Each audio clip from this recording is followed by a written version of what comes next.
ሰላም ጤና ይስጥልን። ይህ ኢትዮ ታይምስ ሚዲያ ነው። ሰላም ጤና ይስጥልን። የተከበራችሁና የተወደዳችሁ ውድ አድማጭ ተመልካቾቻችን እነሆ ዕለታዊ ዜናችን ተጀምሯል። በመጀመሪያም አርዕስቶችን ላስቀድም። የትግራይ ክልል ዳግሞ ወደ ለየለት ወታደራዊና ጂኦፖለቲካዊ ውጥረት ማምራቱን ተከትሎም የኢትዮጵያ ሲቪል አቪዬሽንና የኢትዮጵያ አየር መንገድ እጅግ ፈታኝ በሆነ የደህንነት አጣብቂኝ ውስጥ መውደቃቸውን የቅርብ ምንጮች ገልጸዋል። ይህንን ጉዳይ በዝርዝር እንመለከተዋለን።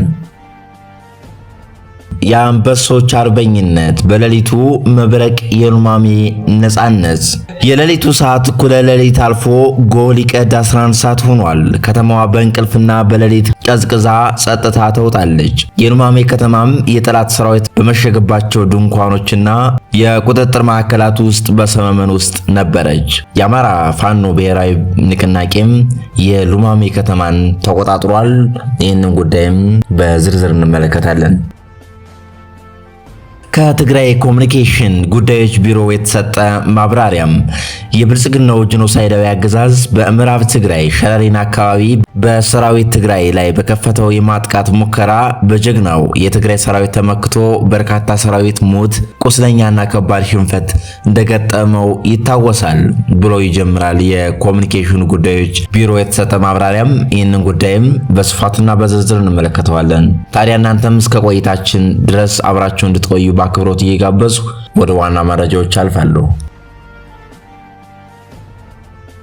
የትግራይ ክልል ዳግሞ ወደ ለየለት ወታደራዊና ጂኦፖለቲካዊ ውጥረት ማምራቱን ተከትሎም የኢትዮጵያ ሲቪል አቪዬሽንና የኢትዮጵያ አየር መንገድ እጅግ ፈታኝ የደህንነት አጣብቂኝ ውስጥ መውደቃቸውን የቅርብ ምንጮች ገልጸዋል። ከቅርብ ቀናት ወዲህ የሱዳንና የኤርትራ ታርጋ የለጠፈ ወታደራዊ ተሽከርካሪዎችም ከባድ የጦር መሳሪያና የተለያዩ ታጣቂ ኃይሎች ከህወሓት ጋር በማበር እስከ መቀሌና አላማጣ ድረስ መሰማራታቸውን የደረሱን የመረጃ ምንጮች ያመለክታሉ።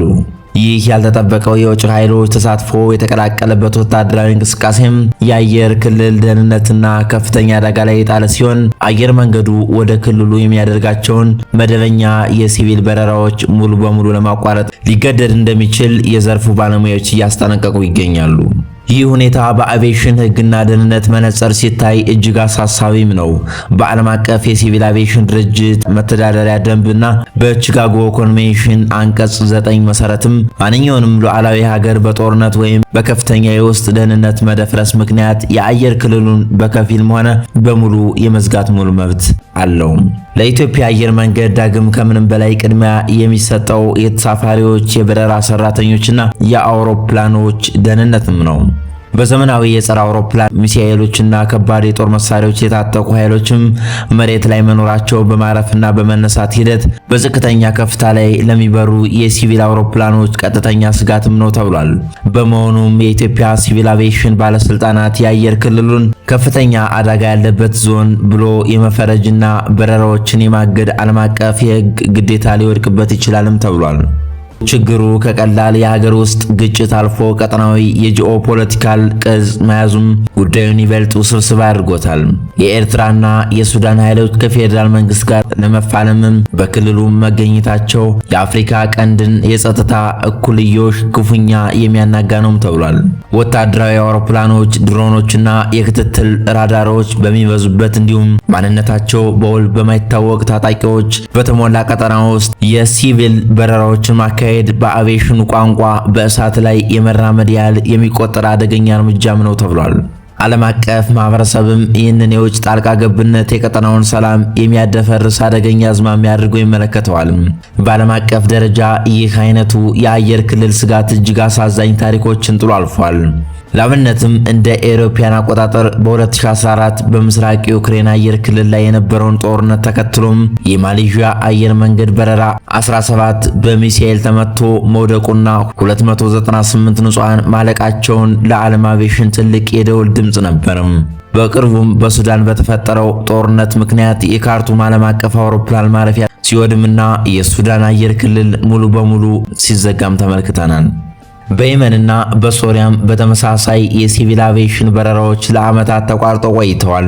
የኢትዮጵያ አየር መንገድ አመራሮች እነዚህን ዓለም አቀፍ አስከፊ ተሞክሮችን በሚገባ ስለሚገነዘቡም አነስተኛ ስጋት ባለበት ሁኔታ ቢሆንም የአቪዬሽን ደህንነት አስተዳደር ስርዓትን መነሻ በማድረግ በረራን የማቋረጥ ከባድ ውሳኔ ላይ መድረሳቸው የግድ ይላልም እየተባለ ነው። ለዘርፉ ቅርብ የሆኑ ወገኖች እንዳስረዱት ከደህንነትና ከጂኦፖለቲካዊ ባሻገርም የዚህ ፖለቲካ ውጥረትና የበረራ መቋረጥ የሚያስከትለው የፋይናንስና የኢኮኖሚ ኪሳራ እጅግ ግዙፍም ነው። ወደ መቀሌ፣ ሽሬ እና አክሱም የሚደረጉ የሀገር ውስጥ በረራዎች መቋረጥ ለአየር መንገዱ ከፍተኛ የገቢ ማሽቆልቆልን ያመጣልም ተብሏል። ከዚህም በላይ በጦርነት ቀጠና አቅራቢያ የሚደረጉ ማንኛቸውም በረራዎች የኢንሹራንስ አርቦን በከፍተኛ ሁኔታ እንዲያሻቅብ ያደርጋል። ይህ ደግሞ የኩባንያውን አጠቃላይ የማስፈጸሚያ ወጪ ያነረዋልም። በሌላ በኩል ደግሞ የክልሉ ኢኮኖሚ ሙሉ በሙሉ ሽባ ይሆናልም። የአየር ትራንስፖርት መቆም የባንክና የፋይናንስ ተቋማት የጥሬ ገንዘብ ዝውውርን ያግዳልም። የንግድ እንቅስቃሴን ያሽመደምዳል። የውጭ ምንዛሬ ፍሰት ይገታልም። እንዲሁም የሰብአዊ እርዳታ አቅርቦት ላይ የሎጂስቲክ ማነቆ በመፍጠር ህዝቡን ለከፋ ማህበራዊ ቀውስ ይዳርጋልም። በትግራይ ክልል እያንዣበበ ያለው ይህ የተወሳሰበ የጸጥታ መደፍረስና የውጭ ኃይሎች ወታደራዊ ተሳትፎም የኢትዮጵያን አጠቃላይ ጂኦፖለቲካ መረጋጋት የሚፈታትን ነውም ተብሏል። የአቪዬሽን ህጎች የሰውን ህይወት ከማንኛውም የንግድ ትርፍና ፖለቲካዊ ፍላጎት በላይ ስለሚያስቀድሙ የኢትዮጵያ አየር መንገድና የሲቪል አቪዬሽን ባለስልጣናት ዓለም አቀፍ የደህንነት መስፈርቶችን በማክበር በረራዎችን እስከ ማቋረጥ የሚደርሱ እርምጃ መውሰዳቸው የማይቀር አስገዳጅ ሁኔታ ውጤት ሆኖ ይመዘገባልም ተብሏል። ሁኔታው በአስቸኳይ በዲፕሎማሲና በፖለቲካዊ ውይይት ካልተፈታ በቀርም ሀገሪቱ በኢኮኖሚም ሆነ በጸጥታ ዘርፍ የምትከፍለው ዋጋ እጅግ ከባድ ይሆናልም ተብሏል። የአንበሶች አርበኝነት በሌሊት መብረቅ የሉማሜ ነጻነት ታየም። የሌሊት ሰዓት እኩለ ሌሊት አልፎ ጎል ቀድ 11 ሰዓት ሆኗል። ከተማዋ በእንቅልፍና በሌሊት ቀዝቃዛ ጸጥታም ተውጣለች። የሉማሜ ከተማም የመከላከያ ሰራዊት በመሸገባቸው ድንኳኖችና የቁጥጥር ማዕከላት ውስጥ በሰመመን ውስጥ ነበረችም። ነገር ግን ይህ ጸጥታ የሰፈነበት የሌሊት ሰዓት የፍትህ የነጻነትና የህዝብ አደራ ጠባቂ ለሆኑት አማራ ፋኖ ብሔራዊ ንቅናቄ ምዕራብ አማራ ቀጠናም የቴዎድሮስ እዝ 206ኛ ኮር 34ኛ ክፍለ ጦር አርበኞች ግን የድል ዜና የሚጻፍበት የታሪክ ምዕራፍም ነበር። ይህ የቆራጥነት ጀግንነትና የሞት ሽረት ትግል መገለጫም ነው።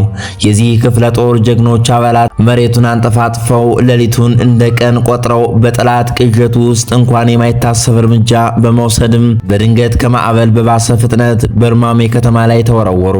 የጠላት ምሽጎች፣ የተከላካይ አጥር መስመሮችና የሰፈሩበት የምሽግ ጉድጓዶችም የፋኖ እልህና ቁጭት በተቀላቀለበት ኃይለኛ ጥቃት በአጭር ሰዓት ውስጥ ተናደም።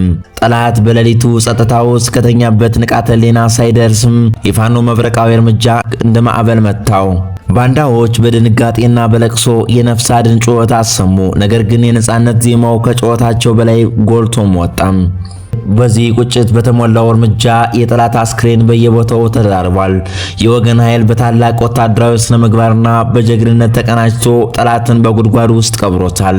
ይህ ድል የሰራዊቱን የሞራል ልዕልና ብቻም ሳይሆን የአማራ ሕዝብ የነጻነት ትግል ምን ያህል የማይበገርና የማይቆም መሆኑን በግልጽ ያሳየ ታሪካዊ ምዕራፍም ነው ተብሏል።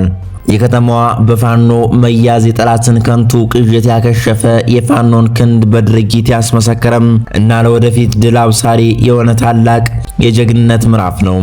የሰማዕታት ደም የተከፈለበት ይህ የአርበኝነት ለትውልድ ሲዘከርም ከትግራይ ኮሙኒኬሽን ጉዳዮች ቢሮ የተሰጠ ማብራሪያ የብልጽግናው ጄኖሳይዳዊ አገዛዝ በምዕራብ ትግራይ ሸራሪና አካባቢ በሰራዊት ትግራይ ላይ በከፈተው የማጥቃት ሙከራ በጀግንነት የትግራይ ሰራዊት ተመክቶ በርካታ ሰራዊት ሞት፣ ቁስለኛና ከባድ ሽንፈት እንደገጠመው ይታወሳል ይላል መግለጫው። በመሆኑም የደረሰበትን ከባድ ኪሳራ ለማካካስ እንዲሁም የሰራዊትን ሞራል ለመጠገን በሌላ በኩል ደግሞ እውነታውን ለሚያውቅ ህዝብ ለማደናገር በማለም የተለያዩ ማደናገሪያዎች፣ ድራማዎችና ዶክመንተሪዎች በመስራት ሽንፈቱን ለመሸፋፈን ላይታች እያለ መክረሙ ይታወቃል ብለዋል። የዚህ ተቀጥያ ደግሞ በተላላኪዎች በኩል የውሸት ወሬዎችን፣ የፈጠራ ስዕሎችና ቪዲዮዎችን አሰራጭቶ ህዝብ ለማደናገር በስፋት እየሰራበት ይገኛል ሲል ያትታል።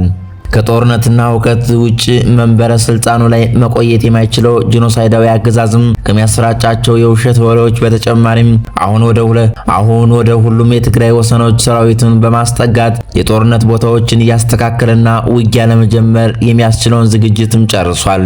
የአብይ አህመድ ጂኖሳይዳዊ አገዛዝ የትግራይን ህዝብ ለማጥፋት ያስችለኛል በሚለው በቀጥታ ጦርነትና በጠመንጃ አልሳካ በሚለው ደግሞ የሰላም ድራማዎችን የመተወን ስልት እየለዋወጠ ሲጠቀም ቆይቷል ይላል።